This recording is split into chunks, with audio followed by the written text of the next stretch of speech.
하나님 은혜 주시니 감사합니다.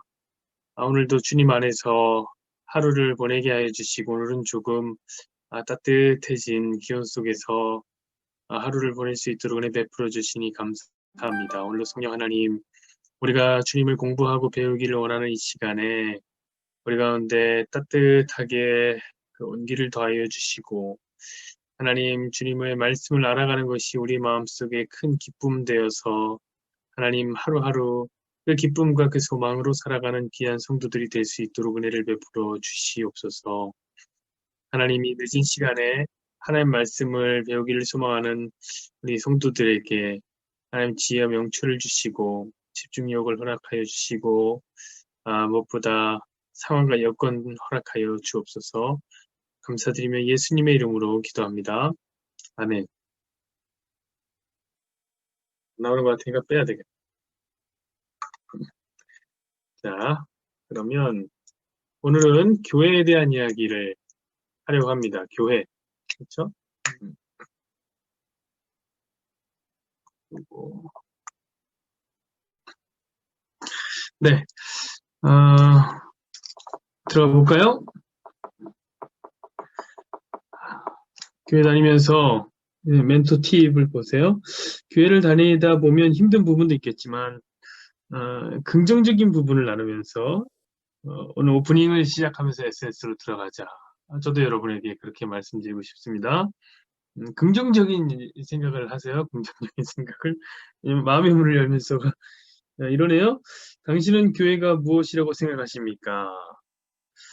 당신이 가진 교회의 이미지를 비추어 볼 때 지금 교회에서 만족하거나 만족하지 못하는 부분이 있다면 무엇인지 간략하게 나눠주십시오. 이렇게 써놨는데, 어, 참, 제가 목사인데, 당신이 가진 교회 이미지를 비추어 볼 때 지금 교회는 어떤가 이걸 물어보는 게 좀 난감하긴 하네요.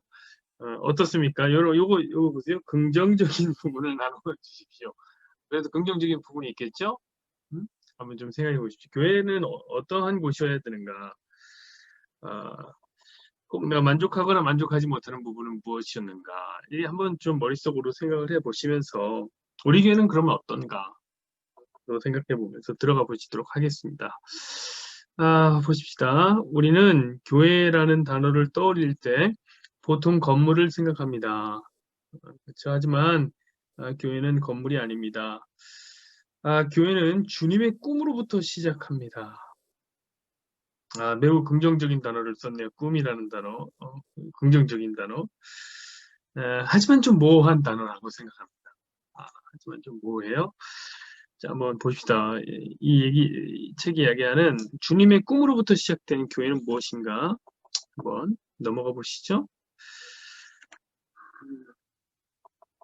주님의 두 가지 꿈에 대한 이야기가 나오네요. 두 가지 꿈. 예수님께서 이 땅에 오셔서 자신의 사명을 감당하실 때 두 가지 꿈을 가지고 계셨습니다. 첫 번째는 십자가예요. 로마서 한번 5장 8절에서 9절 보십시다. 이 말씀 언제 들어도 은혜가 되는 말씀이니까 한번 보시면서 은혜 받읍시다. 우리가 아직 죄인 되었을 때에 그리스도께서 우리를 위하여 죽으심으로 하나님께서 우리에 대한 자기의 사랑을 확증하셨느니라. 그러면 이제 우리가 그의 피로 말미암아 의롭다 하심을 받았으니 더욱으로 말미암아 진노하심에서 구원을 받을 것이니. 아멘. 참 좋죠? 우리가 죄인 되었을 때 그리스도께서 우리를 위해서 죽으심으로 우리에 대한 하나님의 사랑을 확증하셨다. 그리고 이제 피로 말미암아 의롭다 하심 받게 하셨다. 자, 보십시다. 십자가에서 죽으심으로 우리의 죄 문제를 해결하신 것이 무엇이에요? 우리와 세상을 향한 주님의 큰 꿈이었습니다. 큰 꿈. 우리와 세상이라고 하면 여기는 당연히 뭘 얘기하는 거예요?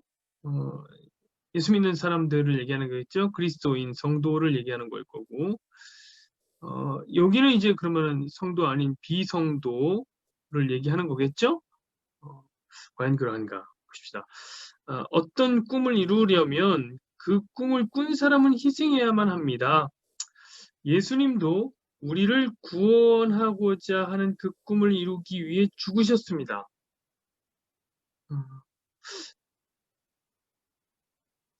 여러분, 이게 등가 비교가 되나요?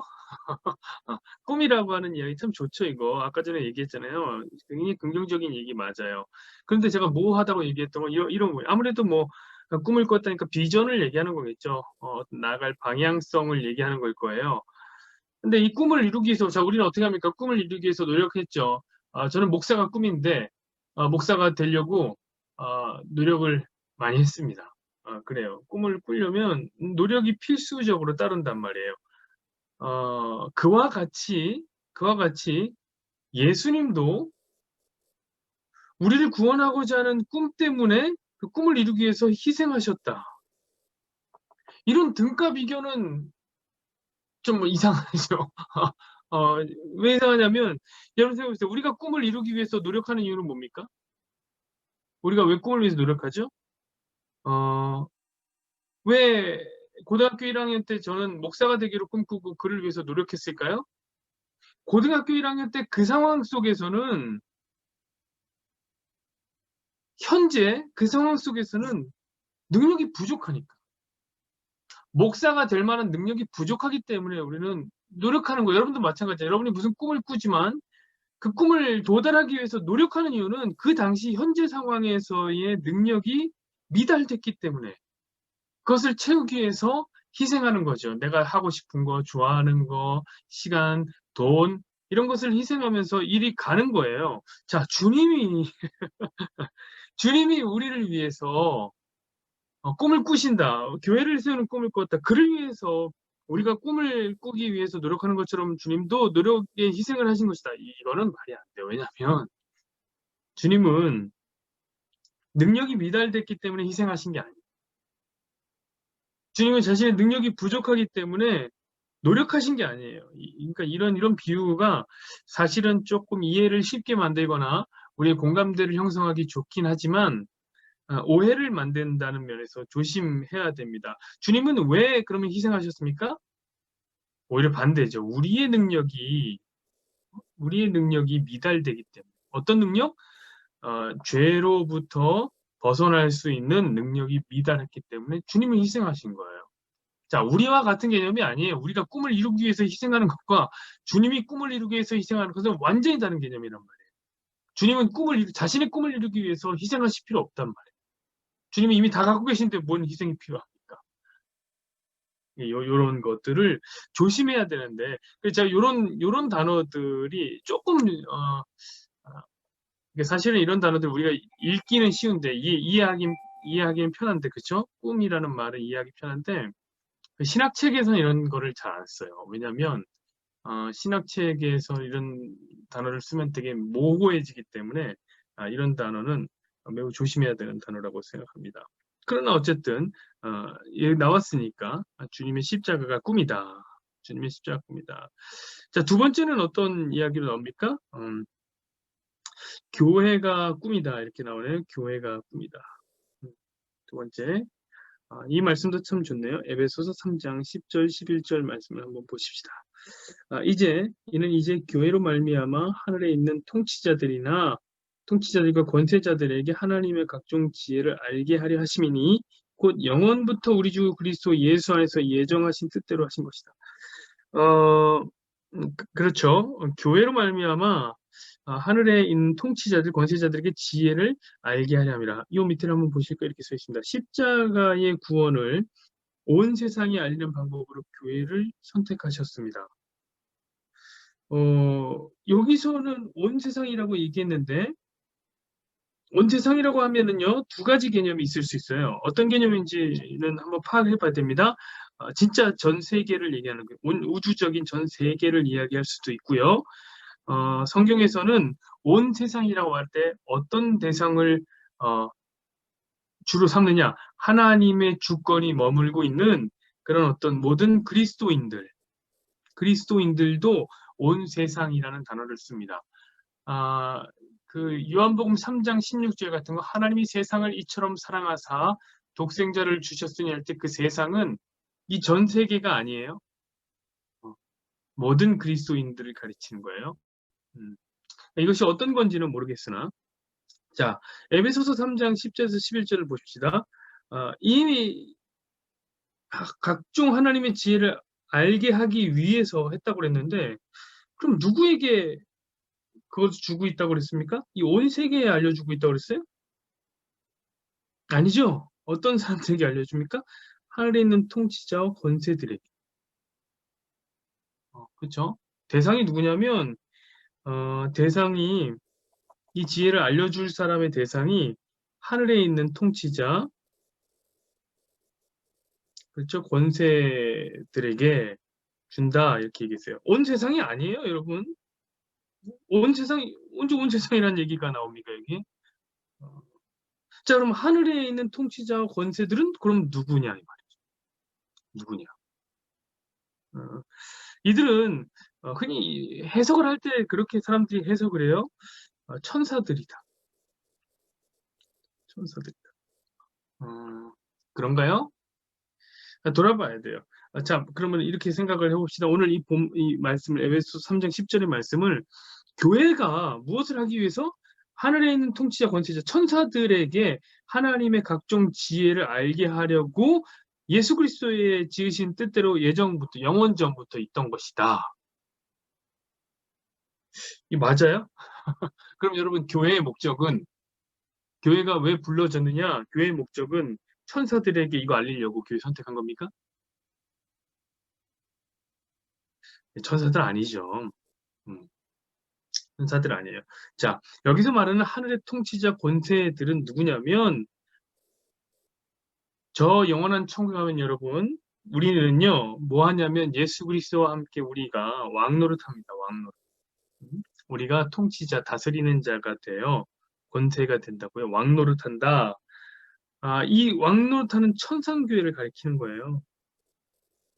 천상교회. 이들은 누굽니까? 이미 구원을 얻은 하나님의 백성. 제가 말씀드렸죠. 저희는 이미 영원 전에 구원을 받았어요. 그 안에 역사가 시작된 것 뿐입니다. 그러니까 그 성도들에게, 천상에 있는 교회들에게, 완성된 주님의 백성들에게 뭐를? 하나님의 각종 지혜를 알려주기 위해서 교회가 필요했던 것입니다. 그러니까 누구에게 알려주기 위해서? 교회에게 알려주기 위해서 교회가 필요했다는 거예요. 이 말이에요, 여러분, 이 말. 그래서 자, 에베소서 말씀을 한번 펴볼까요? 여기 3장 10절인데 9절의 말씀을 한번 음, 펴봅시다.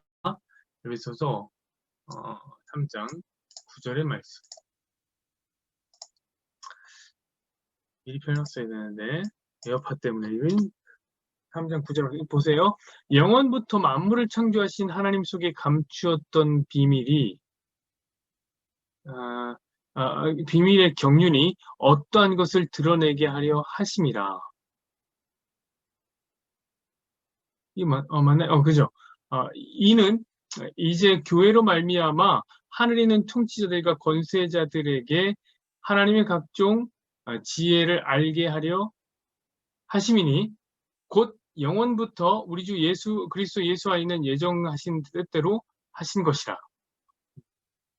단어가 없어졌네.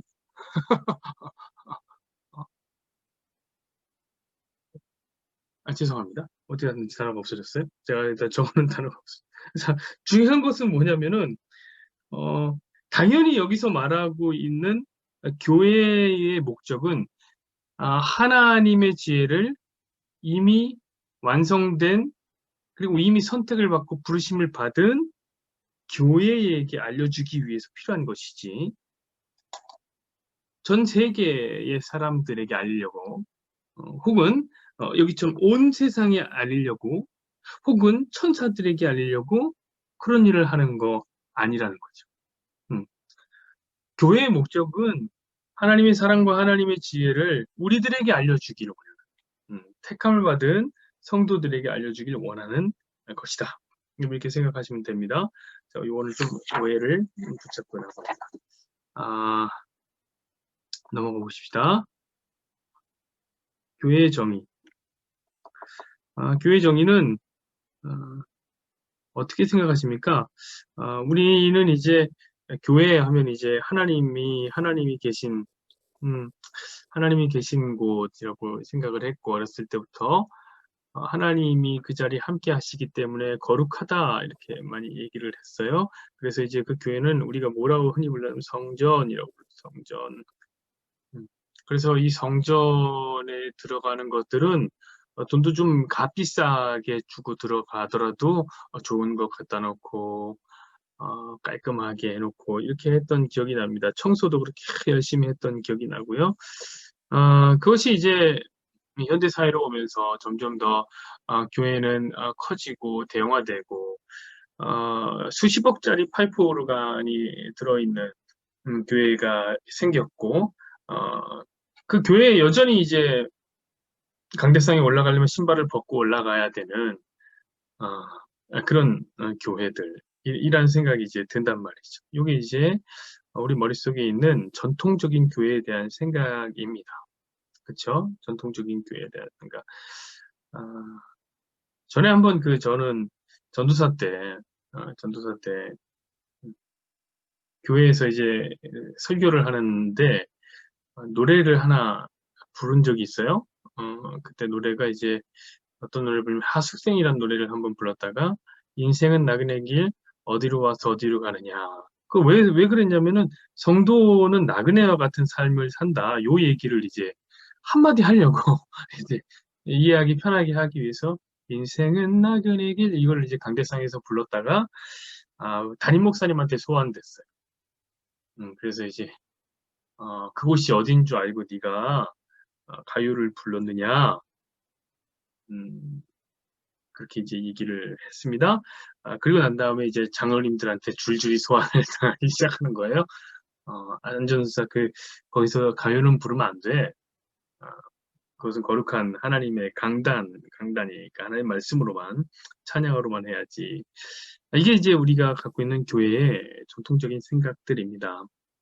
그러나 이미 우리는 이미 우리 정도의 수준이면 그건 아니라는 것을 알게 될 알고 계실 거예요.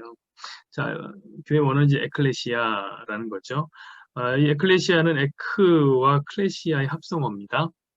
에크는 이제 밖으로 나가는 거예요. 밖으로. 클레시아는 부르심을 받았다. 부름을 받았다. 밖으로 부르심을 받은 사람들, 이들 이제 우리는 교회라고 얘기하고 성도라고 얘기하는 거예요. 자, 볼까요? 교회는 헬라어로 에클레시아라고 하는데 이는 하나님의 부르심을 받은 사람들의 모임이라는 의미입니다. 여기서 우리는 교회의 구성원은 사람이 아닌 하나님이 결정하신다는 사실을 알 수 있습니다. 매우 중요한 얘기죠. 별표 치시고 하셔야 됩니다. 하나님이 결정하는 거다. 이것을 우리는 이제 늘 하던 얘기로 선택이라고 이야기합니다.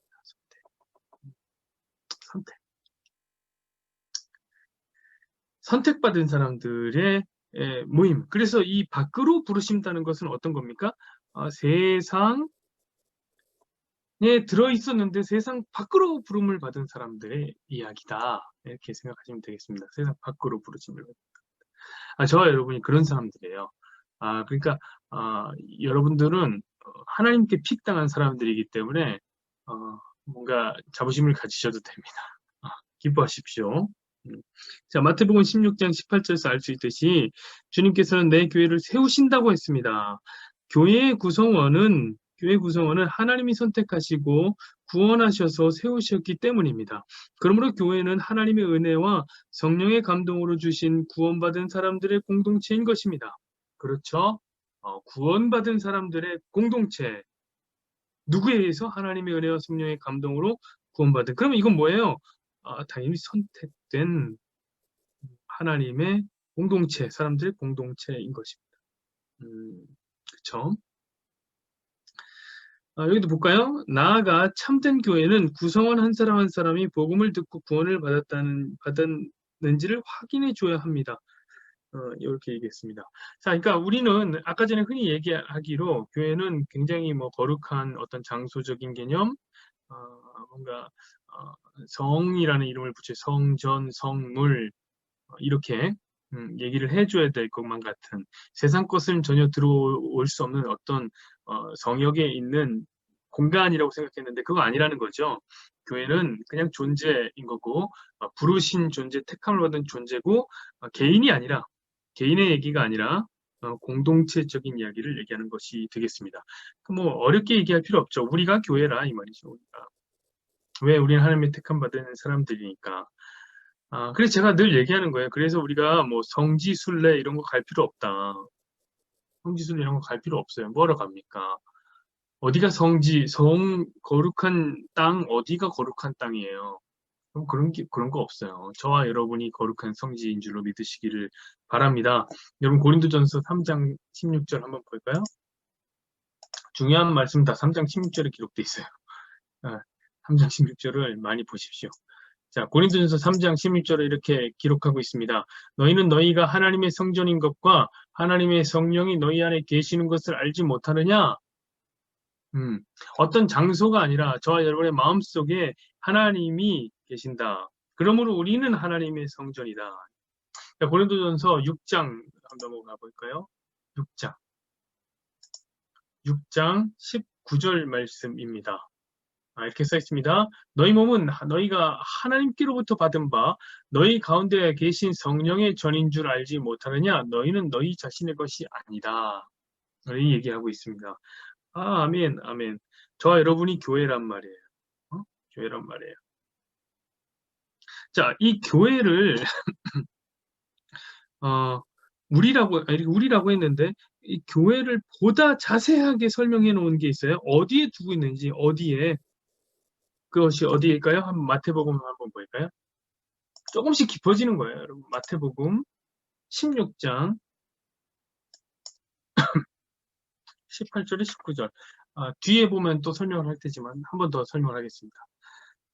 16장 18절 19절 이렇게 기록하겠습니다. 또 내가 너희에게 이르노니 너는 베드로라. 내가 이 반석 위에 내 교회를 세우리니 음부의 권세가 이기지 못하리라. 저 어디다 세운다고 했습니까? 반석 위에 반석. 그래서 이 반석이 뭡니까? 뒤에 나오지요.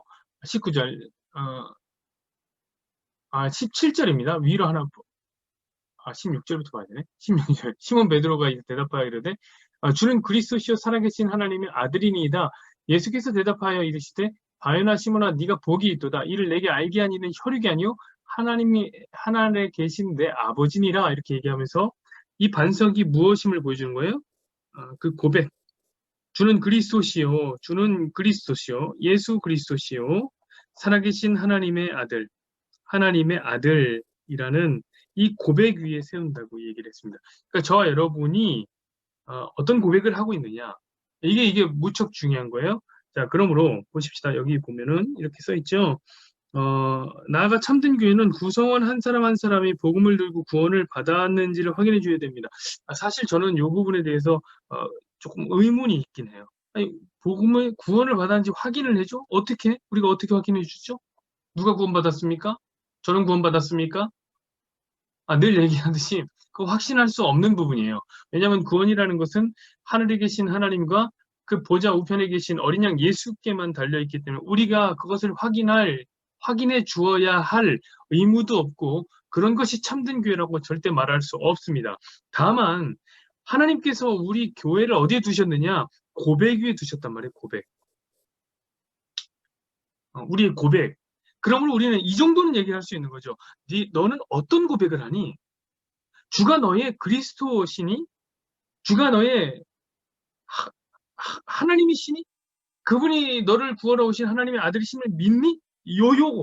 요거는 확인해 줄 수 있다. 이렇게 이제 설명할 수 있겠습니다. 여러분은 그런 고백을 하십니까? 주가 그리스도 맞으시고 메시아, 그러니까 나를 위해서 약속된 하나님의 아들이 온 것으로 믿으십니까?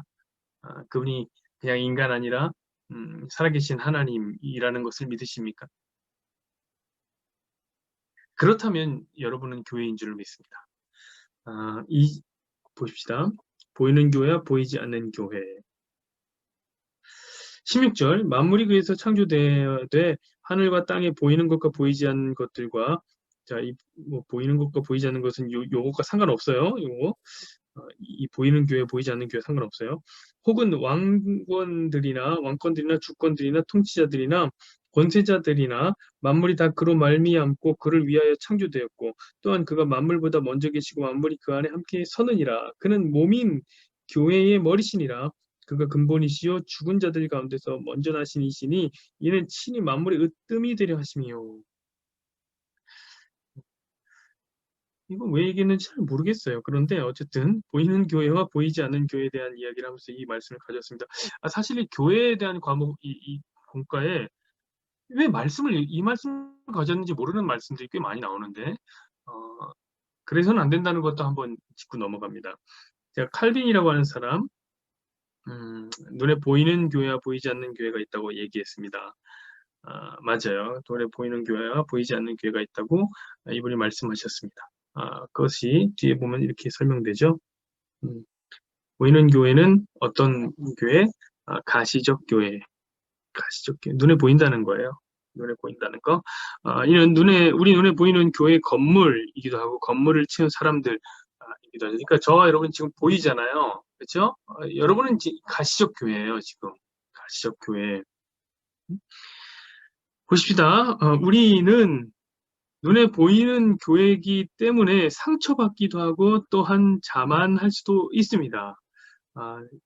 그렇죠. 자만할 수 있고 상처받을 수 있고 교회에서는 이 보이는 교회에서는 상처를 많이 받을 수 있어요. 저는 이게 중의적 의미라고 제가 시인이 아닙니까 또 그래서 이 가시적 교회를 눈에 보이는 것뿐만이 아니라 장미난 가시처럼 우리를 찌르는 가시와 같다. 이렇게 중의적 의미로도 설명을 하고 싶어요. 상처를 주기 때문에 그렇죠. 자, 왜 그럴까요? 왜? 이 보이는 교회에는 무엇이 있기 때문에? 가라지가 포함되어 있기 때문에 음. 여러분 사실 이런 얘기는 교회에서는 잘 안 하는데 저는 과감하게 합니다. 뭘 얘기하고 싶으냐면 우리가 교회나 눈에 보이는 교회가 다 하나님의 부름을 받고 선택받은 교회가 아니에요. 아닐 수 있어요. 가라지가 포함되어 있어요. 그 말은 뭐냐면 아까 전에 얘기했던 것처럼 비성도 교회가 아닌 비교회가 있단 말이에요. 그냥 교회 안으로 몰려든 껍데기들, 쭉정이들이 있단 말이지. 그렇기 때문에 우리는 상처받아요. 그러나 그뿐만이 아닙니다. 우리가 상처받으면 저놈은 무조건 나한테 가라지야. 이렇게 생각하시면 안 돼요.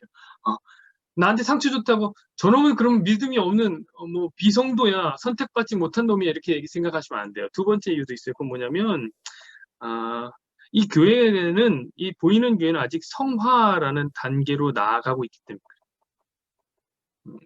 우린 여전히 연약해. 우리는 부족해요. 그래서 부족한 사람에게 상처를 주기도 하는 것이죠. 완벽하지 않다. 완벽하지 않다. 자, 두 번째 보이지 않는 교회가 있습니다. 불가시적 교회입니다. 눈에 안 보이니까 서로 상처 줄 일도 없습니다. 상처 줄 일도 없어요. 자, 여기를 볼까요? 하나님이 보시는 교회는 보이지 않는 교회입니다. 영적 세계에서만 확인되는 보이지 않는 교회야말로 참된 교회입니다. 이건 참된 교회 맞아요. 아까 전에 뭐 참된 교회는 구원받았는지 확인시켜줘야 된다. 그거는 모르겠지만 이건 참된 교회 맞아요. 진짜 교회는 보이지 않는 교회. 우주적 교회라고도 하고 카톨릭 처치라고도 하는 그 교회입니다. 여기서 카톨릭 처치라고 하는 천주교랑 상관이 없어요. 천주교는 로만 카톨릭 처치라고 부르고 이거는 우주적 교회 카톨릭 처치라고 부르는 건 다른 겁니다. 보이지 않는 교회. 자, 그래서 그들이 함께 모여서 예배할 때 하늘과 땅이 진동합니다. 이런 보여지지 않는 교회의 파워 때문에 교회의 영광이 살아있는 것입니다. 이렇게. 자, 보십시다. 이 그림으로 잘 설명해 놨네요. 보이는 교회가 이렇게 있고 보이지 않는 교회가 있대요. 그렇죠? 매우 좁게 설정을 했습니다. 이 교집합을 매우 좁게 설정을 했어요. 저는 매우 잘한 거라고 생각합니다. 그렇게 얘기하셨어요. 주님이 내가 다시 이 땅에 왔을 때 믿는 자가 있겠느냐, 믿음이 과연 있겠느냐 이렇게 얘기를 했고 우리가 가는 그 길이 좁은 길이라고도 얘기를 했고 협착한 길이라고도 얘기해서 감히 이 길을 따르려고 하는 사람이 적다. 그렇게도 얘기를 하셨으니 그렇죠? 이 길이 좁은 거 사실입니다. 사실이에요. 근데 이게 이제 많으면 많을수록 그게 뭡니까? 이제 건강한 교회이다. 라고 얘기할 수 있을 겁니다. 아, 저와 여러분의 교회, 테마교회는 건강한 교회일까요? 저는 그렇게 생각합니다. 저와 여러분의 교회가 작은 교회이긴 하나 건강한 교회다라고 말하고 싶습니다. 아, 믿거나 말거나. 자, 요거를 제가 다시 설명을 해드리면 이렇게 그림을 그리고 싶어요. 음, 천국이라고 하는 공간이 있죠. 천국은 어떤 곳입니까? 이미 구원받은 사람들이 있는 곳이죠. 그리고 이 땅에 보이는 가시적 교회가 있어요. 이건 이제 아직 구원으로 가지 않은 사람들이죠. 자, 이 천국은 어떻게 구성되어 있냐면 예수 그리스도가 머리로 있고 그의 몸된 지체가 교회로 달라붙어 있는 거예요. 그래서 이런 그림이에요. 이런 그림. 그래서 한 세 사람이라고 설명해. 한 세 사람. 이 땅에 오는 보이는 교회는 이렇게 볼 수 있습니다. 교회 예수 그리스도 머리요. 교회가 여기 있어요. 그런데 뭐가 있어요? 여기에 달라붙어 있는 게 비교회가 있어요. 근데 제가 이건 좀 작게 그린 거예요. 교회가 이렇게 있어요. 비교회가 이렇게 있어요. 가라지를 뽑지 말라고 예수님이 말씀하셨던 그 가라지들이 있단 말이에요. 그러므로 여러분, 제가 전에도 얘기했지만 교회는 건강하게 가기 위해서 가라지를 불러 모으려고 하는 시도를 해서는 안 된다는 거예요. 설교나 교회가 하는 모든 행정이나 행사를 통해서 가라지를 불러 모으려고 할 의미가 없어요. 자, 한번 보십시다. 이 같은 지체라고 하는 것은 성경에서 이렇게 얘기하고 있습니다. 요한일서 1장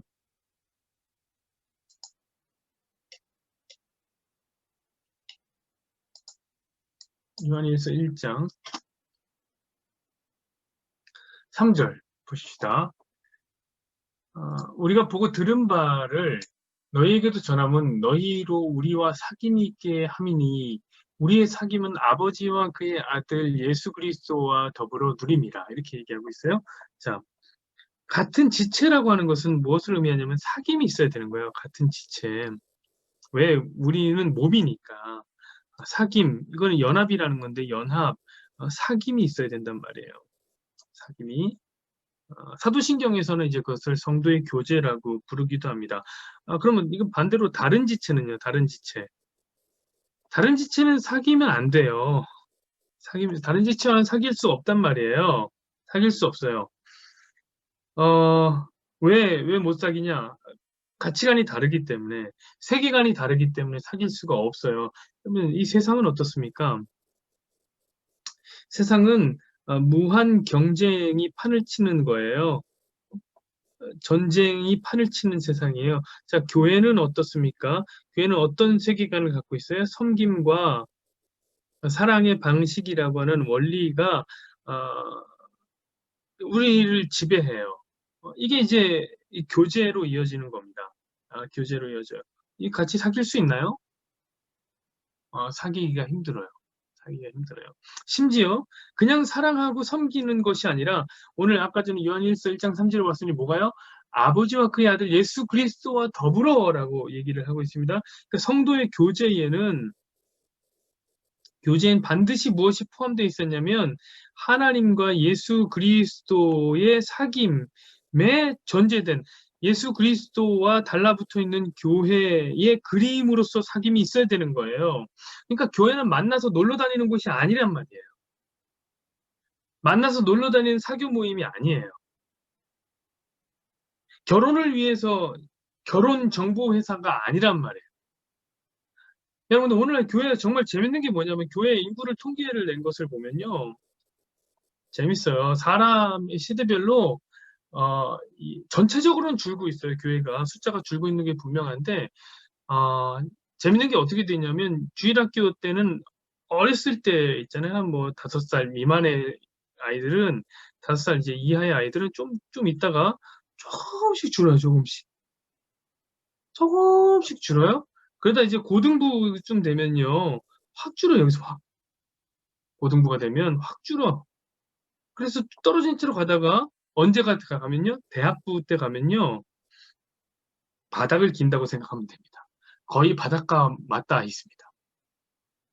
대학생들 보고마율이요, 3%예요, 3%. 어?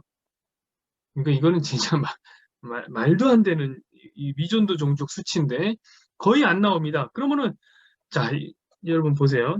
재밌는 얘기죠. 이런 수치를 얘기해 주는 건 재밌는 거예요. 고등부 이렇게 가다가 여기 0점인데 대학부 가면 이렇게 떨어집니다. 그러면 청년부 가면 어떻게 될 것 같습니까? 청년부 가면 더 떨어져야 될 것 같죠? 놀랍습니다. 청년부는 바짝 뛰어요. 이렇게 여기서 이렇게 바짝 뛴단 말이에요. 청년부가 되면 왜 그럴까요? 결혼하려고 오는 거예요. 심지어 그것을 매우 의도적으로 얘기하는 사람도 있어요. 나 결혼하려고 교회 왔다. 왜? 이 교회 다니는 자매들이 이렇게 순수하고 또 예쁘고 이렇다는 소문이 이제 퍼지면서 파다해지면서 남자 청년들이 교회에 오게 되는 것이죠. 여러분, 그러나 교회는 결혼을 위한 그런 결혼 정보 회사 같은 게 아니에요. 예전에 저희는 그런 얘기를 했습니다. 저희 그 교회가 은혜교회라는 교회가 아, 꼭 그랬는지는 모르겠지만 자매들이 이쁘기로 소문이 났다. 그래서 청년들이 전도를 할 때 어떻게 전도를 하냐면 항상 우리 교회 와봐. 그러면 자매가 진짜 예뻐. 그렇게 전도를 했어요.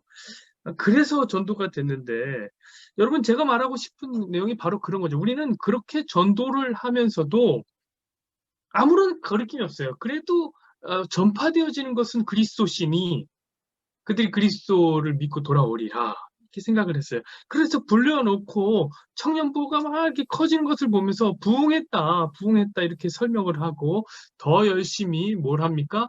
더 열심히 자매들을 많아서 우리 교회 자매들이 이뻐. 더 많은 청년들을 끌어들이고 더 크면 더 부흥했다라고 얘기를 할 테지만 여러분 그거 아니라는 거예요. 그거를 뭐라고 해야 하냐면 가라지 천국이라고 부르는 거예요.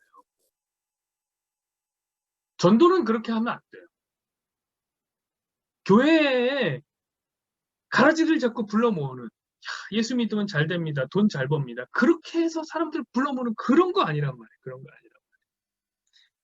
절대로 이렇게 전도해서는 안 됩니다. 그러면 사귐이라고 하는 오늘 성경에서 얘기하는 사귐이 있을래야 있을 수가 없습니다. 그들과 무슨 사귐을 할 수 있어요?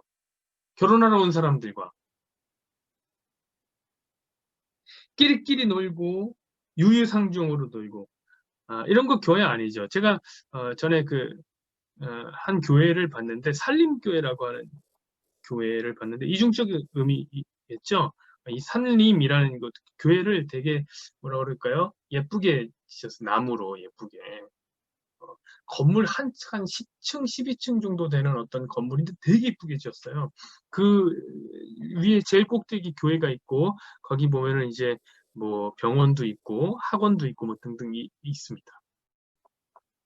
근데 그 교회에 대한 설명을 제가 듣는데 그런 설명을 들었습니다. 이 교회는 병원 원장들, 학원 원장들, 잘 나가는 기업인들이 모여서 50명, 50명이서 모여서 뭐 한다? 이 교회를 짓고 전도도 안 하고 자기들끼리 딱 모여서 뭐 하느냐? 어, 그냥 말씀 듣고 서로 교제하고 그런 교회라는 거. 여러분 이런 건 교회가 아니에요. 이런 건 교회가 아니에요.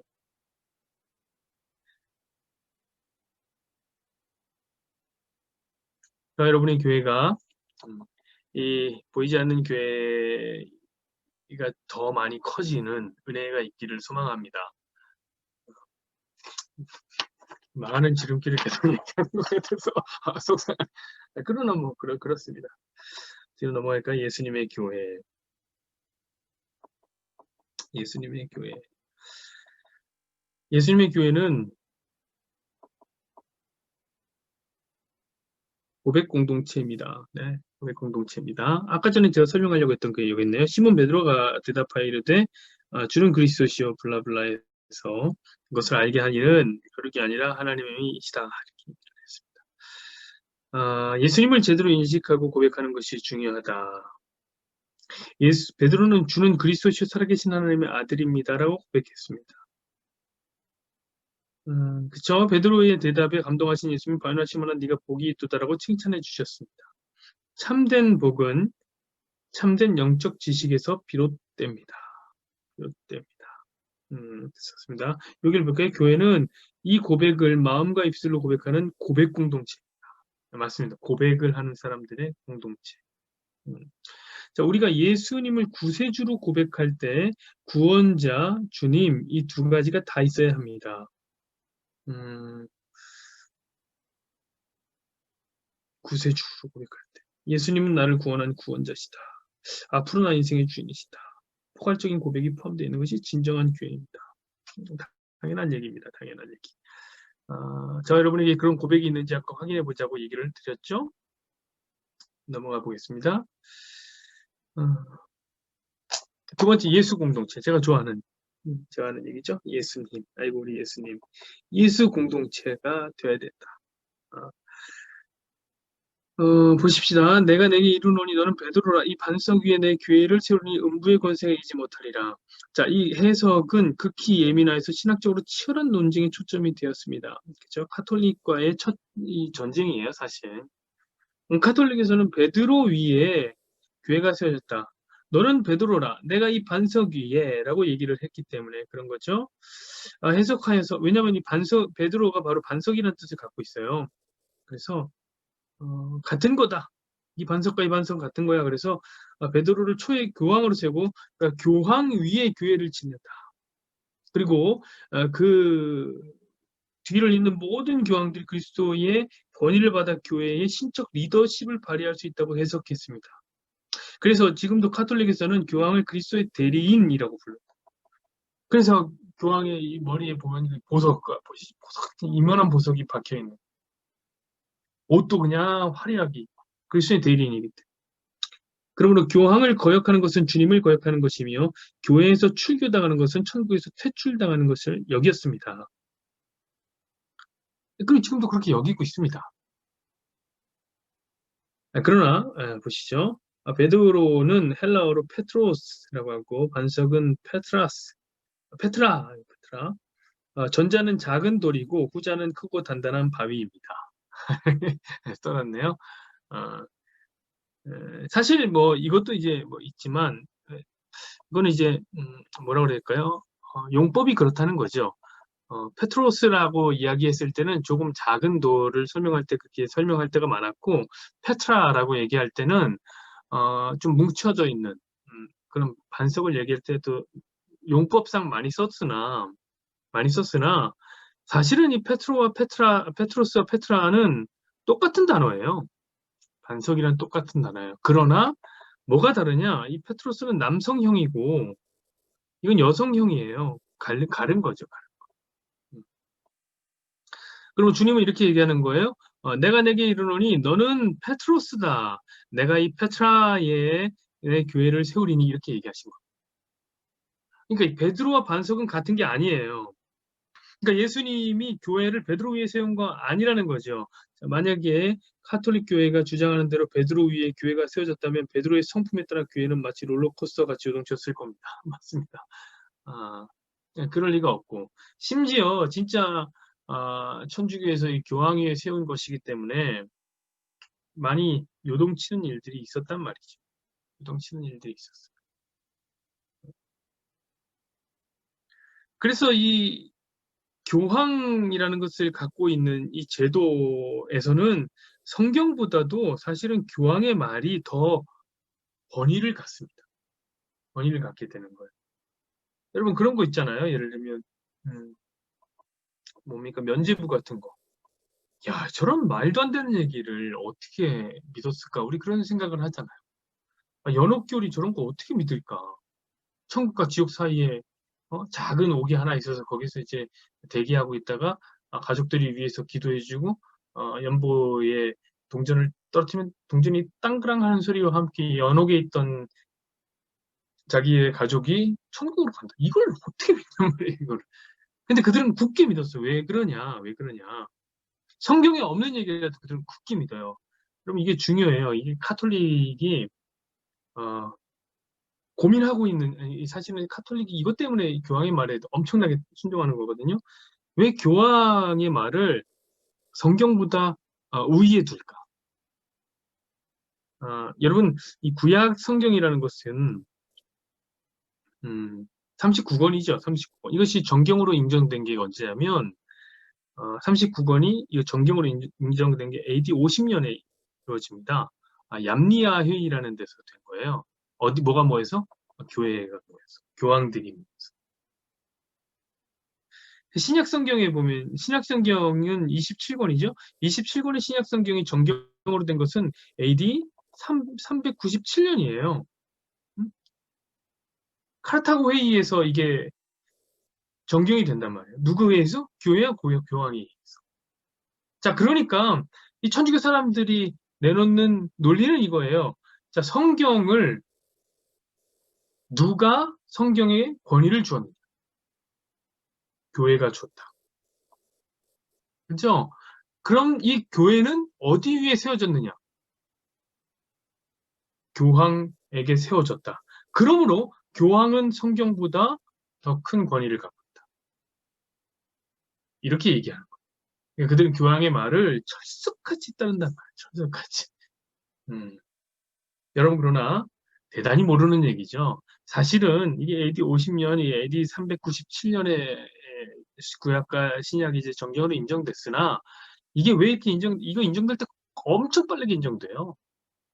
쳐내고 팍팍 쳐내고 왜냐하면 이미 모든 성도들에 의해서 구약은 37권에 의해서 확정되었고 신약은 27권에 대해서 확정됐어요. 근데 자꾸 다른 성경들이 들어오면서 예를 들면 그런 어떤 뭐 가룟 유다 복음이라든지 도마 복음이라든지 이런 외경들이 막 들어오면서 그걸 혼잡하게 하니까 회의를 통해서 자 우리가 지금까지 믿고 있었던 걸 그냥 굳히자라고 정한 것뿐이에요. 그러니까 교회가 정한 게 아니라 이미 이전부터 성경은 이렇게 정해진 거예요. 애들이 그걸 모르는 거죠. 그래서 교양의 말을 성경보다 더 위에 두는 어, 사람들입니다. 그러니까 우리가 이런 걸 알고 있어야지 천주교인들과 얘기할 때도 이런 거 아니겠습니까? 물론 안 바뀝니다. 논쟁으로는 절대 안 바뀝니다. 하지만 알고 계시면은 이해가 되는 거죠. 자, 교회의 머리가 되시는 예수님. 어, 에베소서 4장 15절 오직 사랑 안에서 참된 것을 하여 범사의 길까지 자랄지라 그는 머리니 곧 그리스도라. 참 좋은 것 같아요. 예수님 우리 머리여서 정말 좋은 것 같아요. 우리는 머리 잘 안 어울려요. 우리 무지하고 우리 부족한 게 많아서 머리 안 어울려요. 주님 머리여서 참 좋습니다. 저는 이 부분을 얘기하고 싶어요. 보세요. 예수님이 교회의 머리이시기 때문에 교회의 모든 지체들은 철저히 예수 중심으로 연결되어야 됩니다. 너무나 당연한 얘기예요. 자, 머리만 덜렁덜렁 뛰어다니면 그것도 되게 무서워요. 그렇죠? 그러니까 머리가 있으면 반드시 뭐가 있어야 됩니까? 몸도 있어야 돼요. 자, 이 말은 뭐냐면 머리가 예수님이라는 것은 반드시 어떤 연합을 가져오는 힘이 있다는 거예요. 머리만 있으면 안 된다. 몸도 있어야 된다. 어? 자, 머리가 예수님이라는 건 두 번째 뭐냐면 그에게 명령하시는 분은 예수님이라는 거고 우리는 순종해야 된다는 이 순종의 구조가 연결되어 있다는 거죠. 그러니까 이건 뭐 말할 것도 없어요. 그리스도께서 머리다 그러면 머리만 있으면 안 되지. 우리가 몸으로 연합되어야 되는구나. 그리스도께 붙어야 되는구나. 다른 곳에 붙는 게 아니라 그러면서 어떻게 해야 되냐? 머리에 우리 명령에 순종해야 되는구나. 이것도 순종도 사실 그래요. 우리가 애써서 순종하는 게 아니라 어떻습니까? 우리의 머리와 몸을 생각해 보세요. 손 보고 뭐 제발 한번 순종해줘라, 한번 이렇게 잡아줘라, 음식을 한번 떠줘라 이렇게 할 이거 전혀 없어요. 유기적이라 그렇죠. 손은 그냥 움직이는 거예요. 머리에 따라서. 머리가 손에게 이거 움직여줘라 했는데 안 움직이면 그거는 문제 있는 병이 있는 사람, 장애가 있는 사람이라고. 그렇죠? 이런 거에 순종도 억지로 그렇게 하는 게 아니라 우리가 주를 따르는 사람이라면 자연스럽게 그렇게 된다는 거예요. 여러분, 그러니까 부담 갖지 마세요. 보세요. 여기도 교회를 다스리는 예수님. 당연하죠. 머리니까 당연하다는. 넘어가 봅시다. 두 번째.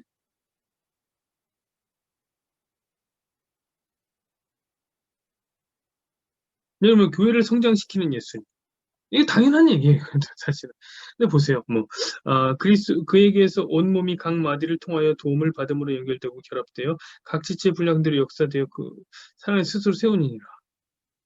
이게 이제 성장시킨다는 거, 세워간다는 것은 성장시키는 뜻이기도 합니다. 이런 얘기는 너무 당연한 얘기여서 다시 할 이유가 없을 것 같습니다. 넘어가 보시죠. 네, 시간이 이제 많지 않기 때문에 저런 걸 한번 읽어보시면 이제 되는 거고. 자, 이거 봅시다. 능력 공동체. 능력 공동체. 요런 게 이제 조금 그렇습니다. 이거 계속 나오는 부분이네요. 내게 이르노니 너는 베드로다. 그렇죠? 이 반석을 내 교회에 세웠으니 음부의 권세가 이기지 못하리라. 교회는 영적 권위와 성령의 능력을 가진 곳입니다. 이거 이 말씀에서 어디서 이거 도출했는지 모르겠습니다. 이 말씀에서 교회가 영적 권위가 있고 성령의 능력을 가진 곳이다라는 결론이 왜 나왔는지 모르겠어요. 자, 아무리 작고 연약해 보이는 교회라도 교회의 주인이신 하나님이 그 교회를 붙들고 있기 때문에 어둠의 권세가 결코 이기지 못합니다. 여러분, 요거를 오해하시면 안 됩니다. 제가 요걸 말씀드리고 싶어요. 자, 교회는 영적 권위와 성령의 능력을 가진 곳입니다. 저는 여기에 대해서 의문이 있어요. 진짜일까? 잘 모르겠어요. 그러나 뒤에 얘기는 맞아요.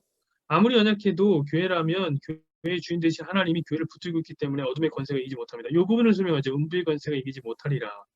자, 그럼 이 말은 뭐냐면 하나님이 능력이 있다는 말이에요. 그쵸? 하나님이 능력이 있다는 말이지 교회가 능력이 있다는 말이 아니잖아요. 자꾸 능력이라는 걸로 이렇게 우리의 마음에 불을 지피려고 하는데 저는 이것이 매우 부적절하다고 생각합니다. 여기 한번 보세요. 말씀과 기도의 능력. 말씀은 교회를 성장시키는 힘이기도 하지만 동시에 교회의 거룩과 능력을 유지하는 힘이기도 합니다. 자, 뒤에 무슨 말을 하려고 할까요? 한번 보십시다.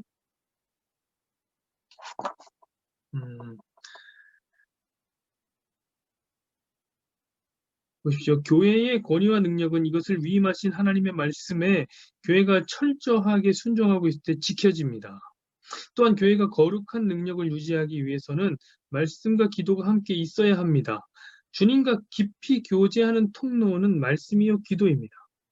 자, 교회가 거룩한 능력을 유지하기 위해서 말씀과 기도가 함께 있어야 한다. 자, 여기서부터 요걸 한번 볼까요? 주님은 말씀으로 교회를 끊임없이 거룩하게 하십니다. 거룩이 곧 능력이기 때문입니다. 교회가 교회되게 하는 것, 교회에게 능력을 부여하는 것은 거룩입니다. 굉장히 동어반복 같은 느낌인데 따라서 거룩하지 않은 교회의 리더십과 거룩하지 않은 교회를 두려워할 사람은 아무도 없습니다. 살아있는 교회는 끊임없이 말씀의 잔치가 일어나야 하고 동시에 기도의 향유가 올라와야 합니다. 이 두 가지가 교회가 교회되게 하고 교회에게 능력을 부여하며 또한 어둠의 권세를 먹는 것입니다. 자, 여기서 말하는 이 거룩의 능력이란 건 도대체 무엇일까요? 거룩의 능력이 있다고 계속하고 말씀과 기도를 통해서 거룩의 능력을 이어야 나간다. 이것은 강력한 힘 같아 보입니다. 그렇죠? 강력한 힘. 아까 전에 보듯이 영적 리더십이 갖고 있는 두렵게 만드는 힘. 두 번째는 거룩한 능력이니까 뭔가 깨끗한 삶이 있어야 될 것 같아요. 그렇죠? 세 번째는 변화의 주체가 되어야 될 것만 같은 그런 어떤 이야기 같아요. 이게 거룩의 능력입니까, 여러분? 그렇다면 교회는 언제나 실패했죠, 사실. 언제나 실패했죠. 거룩의 능력이 항상 없었어요. 자, 보십시다. 강력한 힘을 갖고 있었나요? 늘 카타콤 같은 데 쫓겨갔잖아요. 그렇죠? 강력한 힘 같은 건 교회에 없었어요. 원체 없었어요. 교회가 강력한 힘을 갖고 있을 때는 암흑시대라고 하는 천주교 중세 천년 시대밖에 없었어요. 근데 그 시대는 암흑이라고 불리잖아요. 그 시대의 교회를 우리가 교회라고 안 하잖아요. 제대로. 강력한 힘 같은 건 없었어요. 그건 거룩한 능력과 상관없습니다. 자, 그럼 깨끗한 삶인가?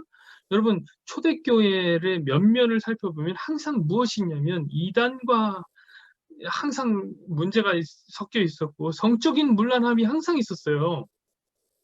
고린도 교회나 에베소 모든 교회의 이야기는 성적인 문란함이 항상 교회에 들어 있었습니다. 또한 어떤 것이 있습니까? 물질주의적인 세계관을 못 버려요.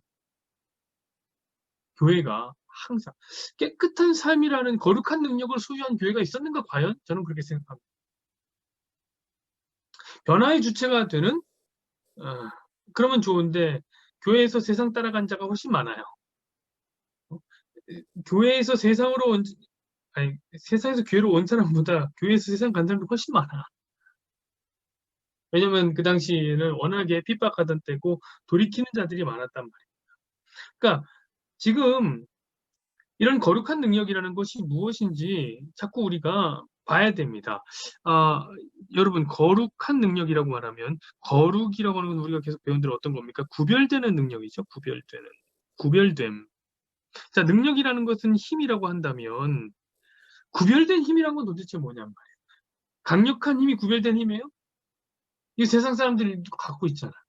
자, 깨끗한 삶이 정말 구별된 힘이에요? 이거 세상 사람들도 도덕적인 인간, 이런 사람들 힘 있는 사람들이 따라다니죠. 변화의 주체가 되는 것은요. 이것도 세상 사람 다 갖고, 이게 무슨 구별된 힘이에요?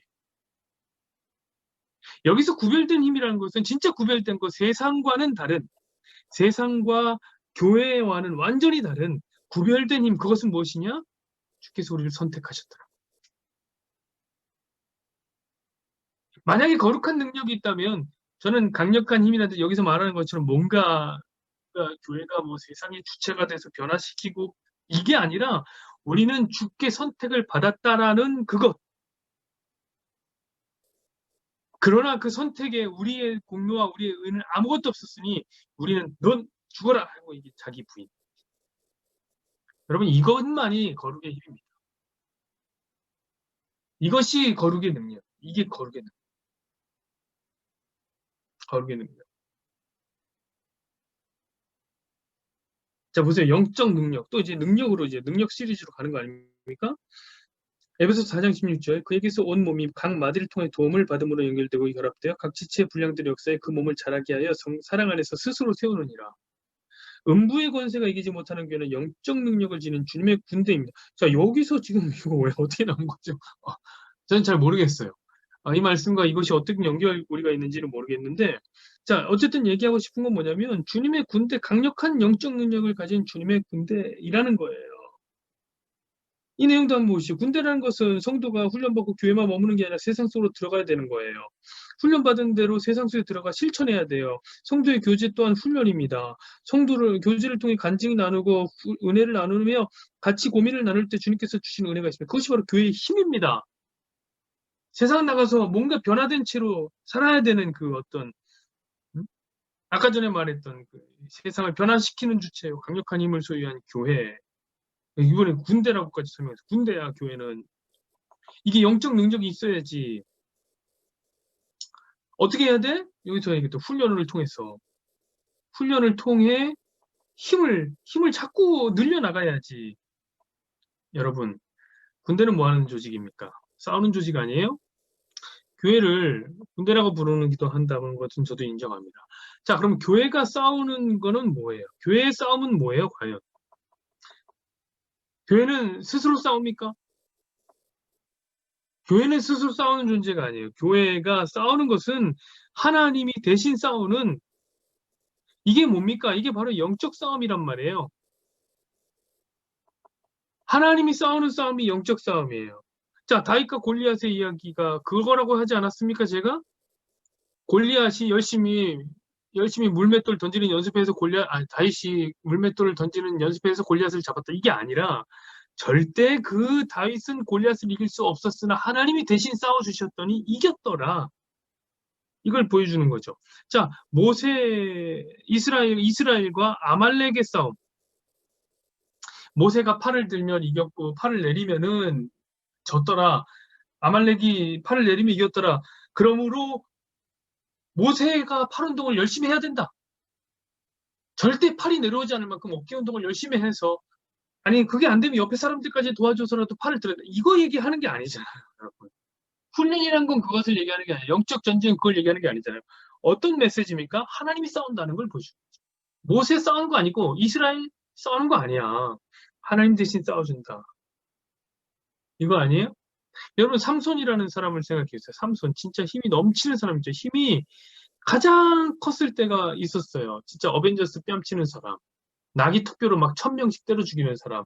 자, 그 사람이 살아있을 때 뭐합니까? 늘 죄지고, 힘 있을 때는 죄지고, 응? 늘 하나님 앞에 교만하게 서 있었잖아요. 그런데 그 삼손이 언제? 죽을 때. 죽을 때는 어떨 때입니까? 눈이 뽑혔을 때. 머리카락이 이제 없을 때. 힘이 아무것도 없을 그때에 이번만 나로 힘을 주십시오라고 하나님께 기도했을 때 어떤 일이 생깁니까? 블레셋 사람들의 살았을 때부터 죽인 숫자보다 2배 넘는 사람들을 죽였단 말이에요. 그게 어떤 얘기냐면 설명하고 싶은 거예요. 영적 싸움이라는 건 힘으로 하는 게 아니야. 힘 있을 때 뭐 했니? 교만하고 죄지고 했지 않니? 삼손이 힘이 없어지니까 어떻게 하냐? 하나님께 붙잡히고 하나님을 의지해서 싸워서 이기더라. 그러니까 계속해서 진짜 성경이 말하는 능력이라는 게 뭘 얘기하는 겁니까? 성경이 말하는 능력이라고 하는 것은 성도야, 너는 낮아져야지. 너는 자기를 부인해야지. 너는 없어져야지. 하나님이 일하셔야지. 너 그게 능력이야 라고 얘기하는 거예요. 이해가 되시죠? 여러분 자꾸 우리가 능력 이런 걸 좋아하는데 능력에 치우쳐서는 안 됩니다. 능력에 혹하셔서는 안 돼. 무엇이 능력이냐? 우리의 약함이 능력이라고 했죠.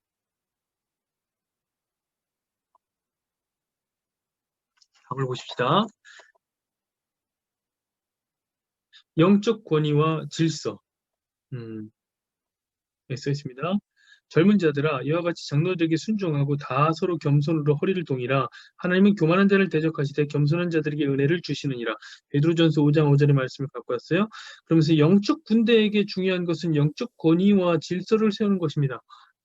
물론 이제 군대라고 하는 이 개념이 권위와 질서를 세우는 건 맞죠. 그런데 영적 권위와 질서를 세우는 게 중요하다는 얘기가 여기서 어떻게 도출되는지는 모르겠어요.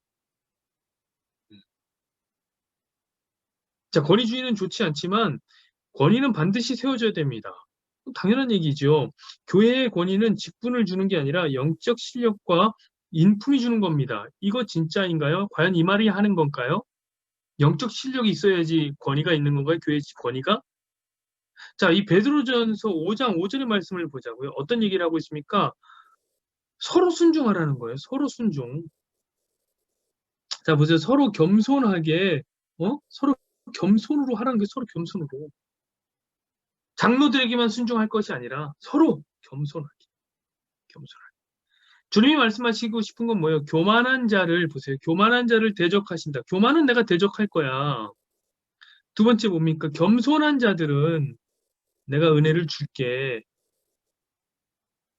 이 말이죠, 여러분. 그러므로 교회 장로들은 순종해야 되니까 교회 장로들은 권위에 쓰고 젊은이들은 순종 따라오고 교회 장로는 어떤 겁니까? 장로는 두 가지죠.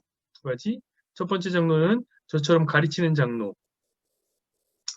장로인 목회자들. 두 번째 장로는 어떤 장로입니까? 치리하는, 다스리는 장로라고 그래서 누굽니까? 이들은 진짜 장로님 부르는 사람들. 이 두 가지. 그러면 이 장로들은 젊은이들에게 순종을 받아야 된다. 너희 순종해라, 순종해라. 그리고 장로는 힘 위에 서면 되냐? 아니에요. 그 얘기 하는 거 아니잖아요. 서로 겸손하라고요, 서로. 교만을 하나님이 대적하고 겸손은 은혜로 베풀어 주신다는 거예요. 그러므로 교회의 권위는 어디서 나옵니까? 영적 실력에서 나오는 거예요? 영적으로 실력이 좋아야 되는 거예요? 예언하고 뭐 방언하고 이래야지 거기서 나오는 겁니까? 인품이 주는 겁니까? 어떤 인품? 훌륭한 인품. 황희정 승과 같은 그런 거에서 주는 겁니까? 아니에요. 절대 아니에요. 그게 아니라 어디서 나오냐면 교회의 권위란 낮아짐에서 나오는 거예요. 이건 뭡니까? 다른 말로 자기 분이 또 자기 분, 자기를 낮추고 자기 죽는 거. 여러분 제가 천국에 대해서 설명하지 않았습니까? 천국은 아까 전에 얘기했지만 다 왕노릇 하는 거예요. 왕노릇. 자, 그러면 여기는 다 권세가 있는 거네요.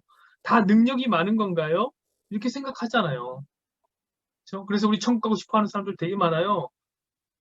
권세 많이 있고 능력 갖고 나도 다스리는 사람 되고 싶어서 이 땅에서 보면 진짜 우리가 맨날 그 사장 그 회사 상사에게 찌눌려갖고 힘들게 살았는데 천국 가면 다스리는 왕노릇 한다니까 가고 싶어. 그런 거 아니라고요. 여러분 우리가 천국에서 왕노릇 하는 이유가 뭐라고 제가 얘기했습니까? 서로 섬기기 때문에 서로 섬기기 때문에. 천국은 섬김의 논리만 작동하는 거예요. 자, 제가 여러분을 섬기죠. 여러분도 저를 섬기는 거예요.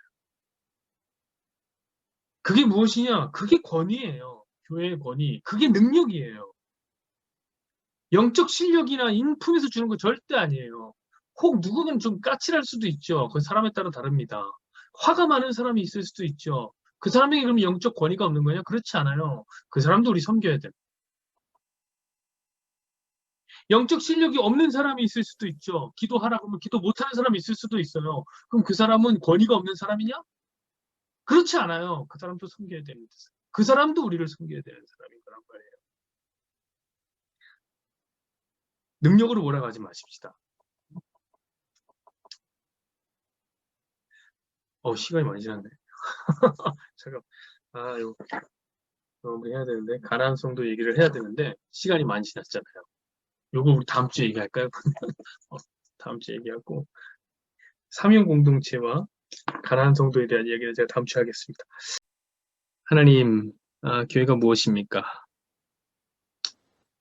교회는 그리스도를 머리로 삼고 있는 그리스도의 몸입니다. 하나님 교회가 무엇입니까? 온 우주에 주께서 선택하신 택함을 받은 세상 밖으로 불러내신 하나님의 백성들이 교회입니다. 하나님 우리는 교회를 생각하며 그 어떤 장소적인 개념, 손에 잡히는 그런 물질적인 개념, 그렇게 생각할 때가 많고 또 우리가 워낙에 눈과 감각적인 것에 잘 휘둘리는 그런 연약한 인간이다 보니까 그렇게 생각하고 이해하는 것이 빠를 때도 많습니다. 그래서 하나님 오해할 때가 많지만 우리가 오늘같이 교회에 대해서 공부함으로 교회가 진짜 그런 곳이 아니구나. 교회는 우리가 교회구나. 내가 바로 교회구나. 하나님 택함 받은 내가 교회구나. 그리스도를 주요, 우리 그리스도요, 하나님의 아들이요 라고 고백하는 이 고백 위에 주님께서 나를 교회로 부르셨구나. 정확하게 교회에 대해서 아는 그런 성도들이 되게 하여 주십시오. 그래서 모든 영광을 주님께 올리자. 하나님 어떻게 나를 교회로 부르셨습니까? 하나님 어떻게 나 같은 죄인을 교회로 부르셨습니까? 모든 영광을 주께서 받아주십시오. 라고 이야기할 수 있어요. 그래서 교회에서 능력이나 바라고 교회에서 하나님 주시는 어떤 축복, 좋은 거, 물질, 행복, 자기를 살찌우는 어떤 것을 바라는 자들이 아니라 그 은혜를 아는 자들이기 때문에 하나님, 이 놀라운 축복에 내가 공로가 없군요. 하나님만이 나의 능력이시군요. 하나님만이 나의 힘이시군요. 라고 자기를 제대로 부인하고 낮출 줄 아는 그런 고백 공동체요, 자기 부인 공동체. 우리 태바 식구들 될 수 있도록 은혜를 베풀어 주십시오. 특별히 우리는 주 안에서 서로가 서로를 섬기기를 원합니다. 우리가 지체이기 때문에 섬기라고 말하고 섬기라고 애써 섬기는 게 아니라 유기적으로 하나님의 말씀에 따라 도움이 필요한 자들은 도와주고 위로가 필요한 자들을 위로하고 사랑이 필요한 자 사랑하며 서로 섬기는 아랫사람이 윗사람에게만 그런 것이 아니라 윗사람이 아랫사람에게만 그런 것이 아니라 서로가 서로 겸손하게 낮게 무릎 꿇고 허리를 동이고 주께서 우리에게 수건으로 허리를 동이고 발을 닦아주셨던 것처럼 우리 또한 하나님 그렇게 할 수 있도록 은혜를 베풀어 주옵소서. 주께 모든 영광을 올려드리며 예수님의 이름으로 기도합니다. 아멘.